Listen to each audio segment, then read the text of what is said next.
Hey guys, Heather here, and I worked a little bit at my normal job this morning and then hit a couple of random rummage sales on the way home, and then drove out to an estate sale about 15 minutes outside of my town. So I want to show you what I got.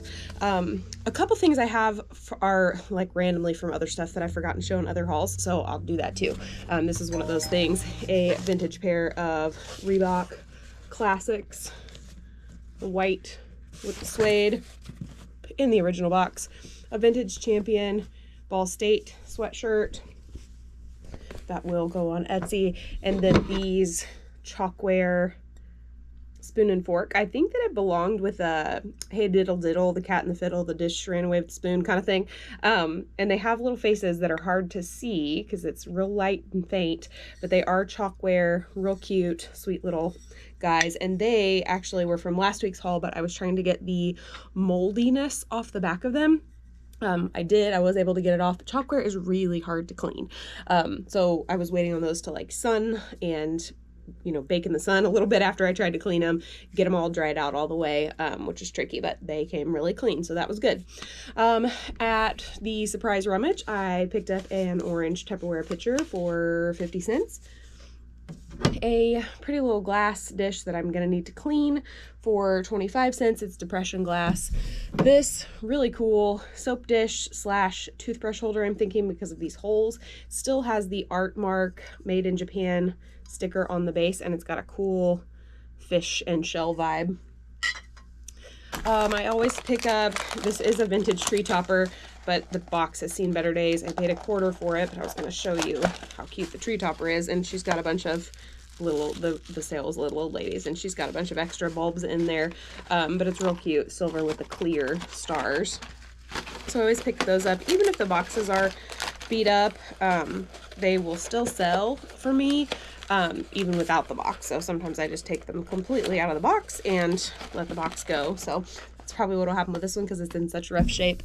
This is a really sweet little milk glass oil lamp. The wick is still in there, and you just remove this and put the oil in there. It just needs a clear hurricane glass doodad on the top. It's unmarked, but the bottom is brass. I paid it 10 whole cents. Gotta love a little old ladies rummage sale.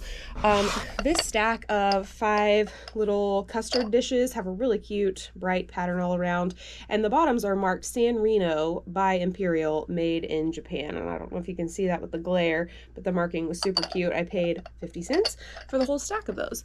And then the last thing I got, it's gonna make a racket, at the same sale was a stack of 8 of these Colorstone by Nico, made in Japan floral dishes. I don't usually pick these up because they are really heavy and it's not fun to ship, but $1 for 8 little saucers was too good of a deal to pass up, so I did that.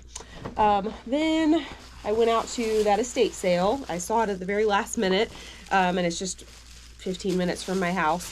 So as I was going to that estate sale, though, I passed a rummage sale at a little old lady's house that we've rummage saled at before. She always has the cutest little things, and she prices things so nicely.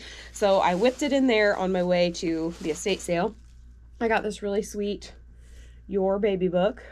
I believe this cost me nothing. It was in the free bin, and it says November 1962. So it's just got like cute little pictures and things, and tells you how to take care of your baby. And then there's even some like exercises in there for mama after baby to get her figure back, which I thought was hilarious.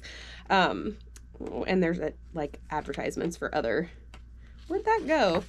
Advertisements for like formula brands and things like that.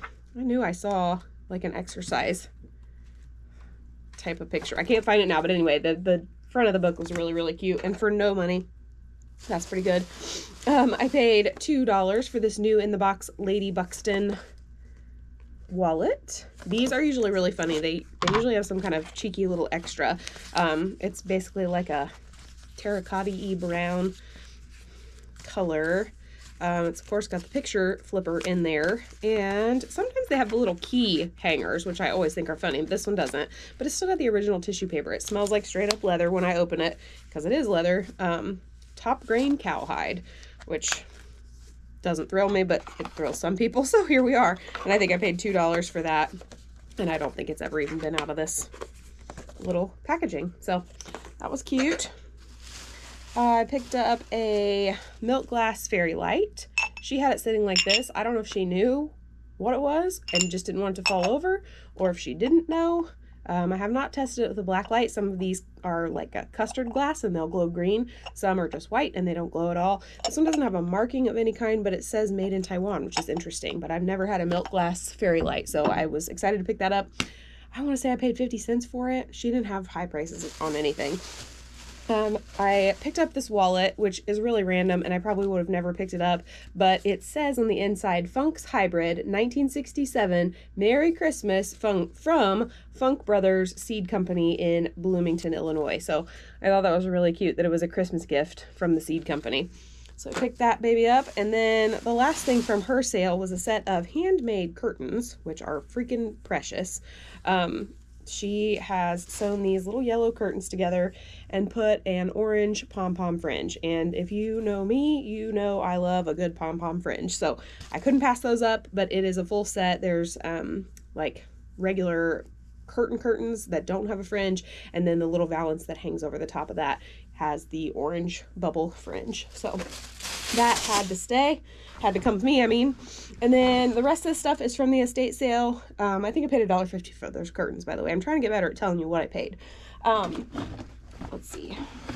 I paid $3 for a plain black mug tree. I always pick up a mug tree. They always sell for me. So $3.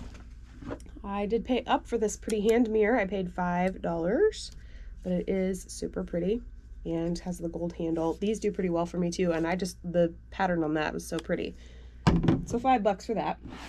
A really cute, doesn't look like it's ever even been used, coppery trash can with a silver floral design. Really, really cute. $3.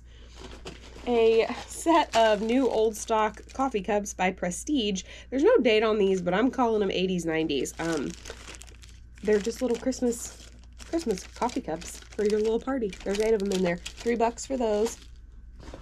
I got this really cool aqua, avocado green, limey green, and yellow seasonings tray. It's fiberglass. You can see the little shards of fiberglass in the back. And it was really, really sweet for $3. Anything that wasn't priced was $3. And the last thing I got was this stack of cute little Tupperware bowls. There are 6. They almost feel like the new stuff, but I don't know that they are, because this was these people were really old. It was an estate sale, obviously, that people had passed away. I didn't see anything new in their house, like nothing. She had a whole table full of Tupperware and nothing on it was new Tupperware. It was all the original Tupperware. So I'm thinking these are old, but I took a chance because they're really cute and they're fun colors. And they were $3 for the stack. So that's everything that I picked up at estates and rummage sales, but I did want to show you one thing. I popped into the Dollar Tree because I cut off all my hair and needed some like thinner, littler hair clippies because I don't have enough hair to put up in the big honker ones anymore. And so when I stopped in, I've been checking the Dollar Tree for these Halloween decorations because the people in some of the mid-century groups that I'm in keep saying, oh my gosh, they have the Halloween, faces or people at my Dollar Tree. Well, mine has never had it. I don't usually buy new stuff, but Halloween vintage stuff is hard to come by. If you're like a vintage lover, you know that Halloween stuff was just not saved, or it was like paper and it didn't last. So I am willing to buy repros of Halloween stuff, and they have the cutest yard signs, and they're so like vintage inspired. Look at this top hat. And he's not my favorite, but I was excited to get him. There's also a skeleton, but I didn't think he looked too vintage, so I didn't get him. But the cat, the vintage black cat, isn't he so cute? So for $1.25, I will buy a repro that looks vintage. So I wanted to show you guys those. I don't know if your Dollar Trees have them, but you might check them out if you're into vintage Halloween. That is everything for me. We've got a retirement community flea market next weekend, a town park rummage that same weekend, and then after that we have the James Dean Festival Ducktail Run big car show weekend that usually has a bunch of sales. So we'll take you with us to all those places, and I'll show you what I get in the haul videos after. So thank you so much for watching. Take care.